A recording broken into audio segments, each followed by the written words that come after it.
नमस्कार मंडळी, माझ्या एका नवीन ब्लॉग मध्ये तुम्हा सगळ्यांचं खूप खूप मनापासून स्वागत करते।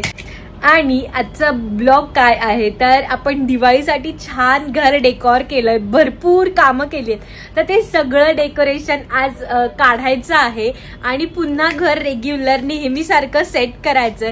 तर असा आजचा ब्लॉग असणार आहे। हा स्पेशल ब्लॉग तुम्ही सगळ्यांनी नक्की बघा आणि एन्जॉय करा। तर आय होप की तुम्हाला ही दिवाळी खूप छान गेली असेल आणि तशीच माझी ही दिवाळी झाली आहे आणि आता पुन्हा रुटीन सुरू झालंय।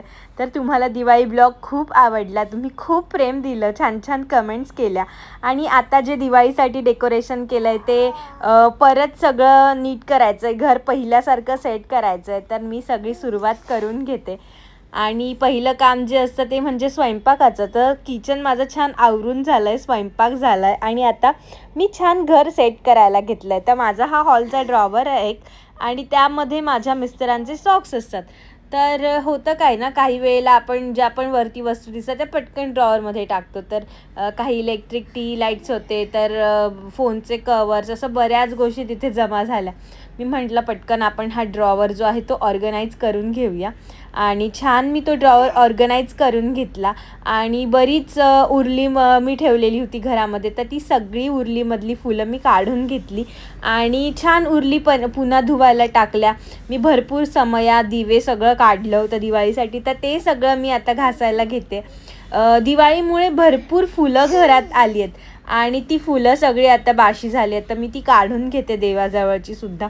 तर पहिल्यासारखं घर जे आहे ते आपल्याला सेट करायचं आहे, कारण आपलं रुटीन जे आहे रोजचं ते पुन्हा चालू झालं आहे। तेच रुटीन, तीच कामं, तेच आपल्याला आनंदाने करायचं आहे। तर मी ही एक वॉल छान डेकोर केली होती, तर ती सुद्धा मी आता काढून घेते। इथे खूप छान छान फोटोज क्लिक केले, तर ते सगळं आता काढते आणि हे डेकोरेशन मी पुन्हा व्यवस्थित ठेवणार आहे की पुढच्या वेळी सुद्धा मला ते सगळं उपयोगी येईल आणि व्यवस्थित ठेवलं की मग ते आपल्याला कामात येईल। मी 1 मिनिटासाठी तिकडे गेली आणि बघा श्रीजा किती मला मदत करते, तर तुम्ही बघू शकताय। आणि तिचं इतकं मध्ये मध्ये असते ना, ती मला सारखं तिच्यावर लक्ष ठेवावं लागतं। तर मी एका व्हिडिओत बघितलं होतं की आपल्या जे फर्निचर टेप असतात ते जर लावलं तर भिंतीचा कलर निघत नाही, पण तुम्हाला म्हणून सांगते माझा इतका रंग निघाला। खरं तर हा प्रायमरी जस्ट बेसिक कलर असेल म्हणून हा निघाला असेल, पण माझा भरपूर कलर निघाला आहे भिंतीचा। तर आता बघा माझं घर किती छानपैकी सेट झालेलं आहे आणि हे रनर मी असंच राहू दिलं आहे कारण ते छान दिसतं आहे। म्हटलं जेव्हा ते खराब होईल तेव्हा काढूयात, तर परत पहिल्यासारखं छान घर सेट झालं आहे आणि मला खूप आनंद होतो जेव्हा असं छान सगळं व्यवस्थित जागच्या जागी असतं ते। आणि ही जी माझी विंडो आहे ना, छोटीशी स्टँडिंग बाल्कनी आहे, तर इथून मला इतका छान व्ह्यू मिळतो। मला गार्डन दिसतं, उंचच उंच इमारती दिसतात, डोंगर दिसतो, छान मोकळं आभाळ दिसतं, मेन जो हायवे आहे तो दिसतो, भरपूर माणसं दिसतात गार्डनमध्ये चालताना। तर मला या बाल्कनीत आल्यावर छान वाटतं, माझ्या झाडांकडे बघून छान वाटतं आणि तसंच मी म्हटलं एक 5 मिनटं स्वतःसाठी छान असा वेळ घालवूया।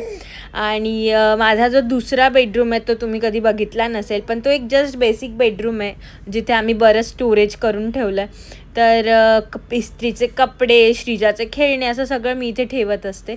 तर हाही बेडरूम माझा छान क्लीन करून झाला आहे आणि श्रीजाचा इतका सामान असतो इकडे तिकडे।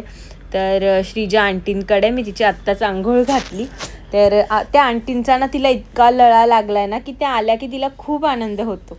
तर आंटींनी आता माझ्यासाठी मेथीची भाजी आणि कांद्याची पात आणली आहे, त्या छान निवडून देत आहेत मला।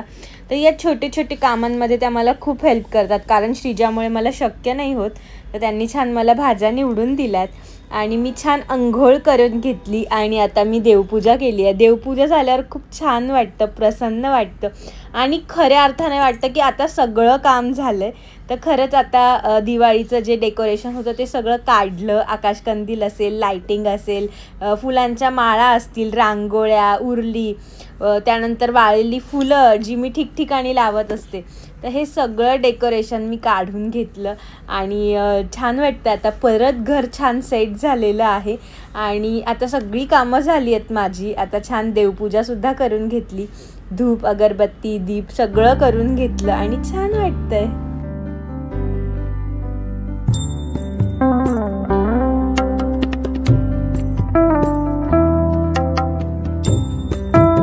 आणि आता मी जेवण करून घेते. मी भरली कारली केली आणि फ्लॉवर बटाटा वाटाणा अशी मिक्स भाजी केली आहे. त्यानंतर वेळ होते ती म्हणजे माझ्या क्लासची. तर क्लासची मुलं येतात आणि त्यांच्यामध्ये मग 5 वाजून जातात. 3:30 ते 5 असा माझा क्लास चालतो. तर त्याच्यानंतर आम्ही दवाखान्यात गेलो. तर बघा श्रीजाला मी असं दिलंय फ्रूट टाकून आणि ती अशी चोखत बसते त्याच्यातनं, म्हणजे तिला त्याचा ज्यूस मिळतो. आणि श्रीजाच्या नोजला दिसतंय का तुम्हाला असं जरा जखम झाली आहे. तर आता आम्ही हॉस्पिटलला निघालो. आम्हाला कालच जायचं होतं पण श्रीजाच्या बाबांना थोडं लेट पण झालं. श्रीजाचे बाबा बोलले आज जाऊच या आपण, काय ते दाखवूया. मी कन्सल्ट केलं आधी, जे आमचे फॅमिली डॉक्टर आहेत नाशिकला, जेव्हा आम्ही त्यांना नेहमी जातो श्रीजाला घेऊन. पण त्यांचं म्हणणं होतं की तिथे या, पण मग आता काही जाणं शक्य नाहीये. सो आता बघतो आम्ही, इथेच पलावात एक आहे, सो आम्ही तिथे तिला घेऊन जातोय. आणि ती आजारी असली ना की मला खूप हे होतं. आणि सचिनचं पण तसंच आहे की तिचा मूड नसला की तरी पण ती अजिबात क्रँकी नाही हो, तिचं खेळते. पण तरी म्हटलं एकदा डॉक्टरला कन्सल्ट करूया. नखं पण मारून घेतो आम्ही चेहऱ्याला. आणि तर आमचा थोडा मूड पण ऑफ झालाय. मी सांगेलच, एक सॅड गोष्ट झाली आहे ती. तर आता बघतो डॉक्टर काय सांगतात ते. म्हणू कसं येतंय ज्यूस अशा श्रीजा बेबी. आणि आपल्याला ना कळतं की आपल्याला काय होतंय, पण लहान मुलांना कळत नाही. त्यामुळे लहान मुलांचा आजार पण म्हटलं ना की नको वाटतं. आणि मला तर अंगावर काटाच येतो श्रीजाला काही जरी झालं तरी. तर आम्ही आलोय आता हॉस्पिटलमध्ये, बघूयात आता काय होतं. आणि आता सगळं झालंय आमचं चेकअप वगैरे. तर आता मी घरी आली आहे. घरी आल्यावर आता मी सगळ्यात आधी भांडे जे आहेत ते लावून घेते. तर भांडी लावल्यावरच माझा किचन ओटा जो आहे तो क्लीन वाटतो. तर मी आता थोडं लेट पण झालं आहे हॉस्पिटलमधनं येते. तर आता म्हटलं पटकन आधी ओटा आवरू. श्रीजाचं पण जेवण बनवायचं आणि आमचंही जेवण बनवायचं. तर श्रीजाला मी बऱ्याचदा वेगवेगळे पदार्थ करत असते. कधी बीट टाकून खिचडी करते, कधी गाजर टाकून करते, कधी वेगवेगळ्या डाळींची पेज करते, कधी भात करते. तिचं मी होममेड जे सेरेलॅक बनवलं आहे, मी जे तुमच्याशी शेअर केलं आहे, तर ते कधी करते. तर तिला मी वेगवेगळं फूड दिवसभरात देत असते जसं तिला आवडेल तसं. तर भांडी लावल्यावर म्हणजे मला असं खरं किचन क्लीन वाटतं. कारण इतका ओटा छोटा आहे ना की असं पसाराच वाटतो. मग आता सचिन म्हटलं की आपल्यासाठी ना मॅगी बनवतं. मी छानपैकी मॅगी बनवते. तर सचिनला ना मसाला मॅगी खूप आवडते. पण आमच्याकडे इतकी काही मॅगी बनत नाही. 1.5-2 महिन्यातनं एखाद्या वेळेस मी अशी व्हेजिटेबल्सवाली मॅगी बनवते. आणि मध्ये मध्ये तुम्हाला श्रीजाचा आवाज येत असेल तर प्लीज तिला पण आता मी शांत नाही ठेवू शकत, तिला काहीतरी बोलायचंच असतं. तर मग मी फटकन ही मॅगी पण खूप छान झाली होती. तर मंडळी तुम्ही बघितलंच की दिवाळीमध्ये किती सगळ्यांनाच कामं करावी लागतात. आणि माझ्या बाळाला पण सांभाळायचं होतं. त्यात मी फराळ बनवला, सगळं छान घर डेकोरेट केलं. आणि घरातली रोजची कामं तर होतीच. खूप लोड येऊन जातो साफसफाईमुळे, खूप थकायला झालेलं. आणि मला असं वाटतं ना की हे जे भाऊबीजेला माहेरी जाणं असतं ना, तर हे त्याच्यासाठीच असतं की आपण इतकी सगळी कामं करतो दिवाळीसाठी आणि त्यात 2 दिवस आपल्याला आराम मिळावा म्हणून कदाचित असं माहेरी जात असावं असं मला वाटतं. पण ना मी केलेली 2 दिवस नाही 1.5 दिवस, पण माझं काही आराम वगैरे झाला नाही. याचं कारण असं की श्रीजा आजारी होती आणि म्हणून आम्हाला खरं तर नाशिकला जायचं होतं तिच्या डॉक्टरांसाठी. कारण आम्ही तिला तिथेच दाखवतो, आम्ही मुंबईत दाखवतच नाही. मग सचिन मला बोलला की 2 मिनिटाला टाइम द्या. तर मग सचिन मला म्हटलं की आपण जाऊन येऊ. आणि त्यांचं ना मीटअप पण होतं सचिनचं. तर माझ्यासाठी काही तो नाशिकला आलेला नव्हता, त्याच्या फ्रेंड्सला त्याला भेटायचं होतं आणि त्यांचं पार्टीसाठीचा प्लॅन होता. सो मी विचार केला की ठीक आहे यार, तिला पण दाखवणं होऊन जाईल. आणि आम्ही गेलो. एकतर गेल्यावर 12 वाजेपर्यंत आमचा हॉस्पिटलमध्ये दिवस गेला. त्याच्यानंतर मग भाऊबीजेचा दिवस होता. मग त्याच्या दुसऱ्या दिवशी पण लगेच यायची घाई असते. मग सगळ्या भाज्या घेणं, माझा ना कुकरचं झाकणाचं हे झालेलं, वॉल गेलेला, तर तो बसवायचा. म्हणजे अशी एक छोटी छोटी कामं होती. त्याच्यामुळे असं काही माझा आराम वगैरे काही झाला नाही. आणि मग मला पण असं झालं की माहेरी जाऊन माहेरी गेल्यासारखं आराम नाही, कोणाला भेटता नाही आलं असं. कारण माझ्या सगळ्या मैत्रिणी दिवाळी सणासाठी माहेरी आल्या आणि सगळ्या म्हणत होत्या की आपण भेटूयात असं. पण गाईज मी लगेचच आले तर मला भेटता पण नाही आलं आणि मला खूप वाईट वाटत होतं त्याबद्दल.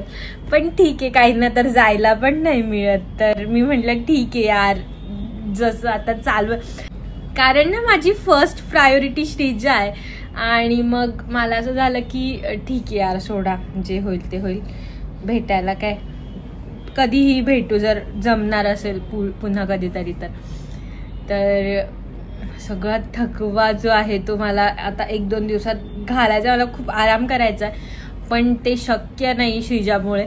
ती इतकी म्हणजे ऍक्टिव्ह मुलगी आहे की तिच्या मागे सतत राहावं लागतं. तुम्ही बघितलंच की एकतर माझ्या समोर ज्या आंटी राहतात ना, तर त्या पण तिला थोडा वेळ सांभाळतात, माझ्या बाजूवाल्या आंटी पण सांभाळतात, आणि माझ्याकडे काम करायला ज्या आंटी येतात ना, तर त्या तिला अर्धा तास सांभाळतात.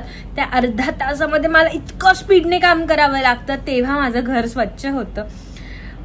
हे फक्त माझं मलाच माहिती आहे. म्हणजे असं कधी कधी पसारा असला ना की सचिनला असं खूप चिडचिड करतो माझ्यावर, पण माझला कोणी समजून घेईल ना, असं होऊन जातं. तर असं आहे, सचिन ऐकतो.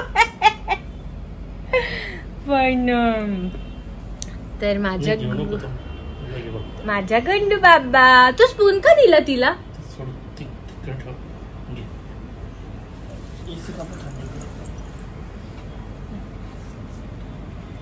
तर हे बघा श्रीजा, हे बघ श्रीजा, हॅलो कर ना, हॅलो. तर मग तिला नोटसाठी आता आम्ही परत दवाखान्यात, तिने ना तिची नखं मारून घेतली, तेव्हा पण आम्ही तिला दवाखान्यात नेलेलं. तर आता मला असं झालेलं आहे की पुन्हा परत घर सेट झालंय. तर तुम्हाला हा ब्लॉग कसा वाटला मला खाली कमेंट करून नक्की सांगा. आणि असेच माझे डेली ब्लॉग्स मी अपलोड करते. मी काय करते माहितीये, करते ब्लॉग्स मस्त. तेव्हा पण माझी टिफिन सिरीज छान चालू झाली होती, छान व्ह्यूज येत होते, आणि परत बंद पडली. तर आता मी प्रयत्न करेल की परत टाकण्याचा. तर असं सगळा दिवस आहे. पुन्हा घर छान रिसेट केलेलं आहे, छान आराम करते जरा एखादी दिवस, आणि पुन्हा जोमाने पुन्हा कामाला लागते. तर भेटूया अशा पुढच्या अजून इंटरेस्टिंग डेली ब्लॉग मध्ये. तुम्हाला कुठल्या विषयांवरचे ब्लॉग्स बघायला आवडतील मला कमेंट करून नक्की सांगा. आणि तोपर्यंत तुमची सगळ्यांची काळजी घ्या. बाय.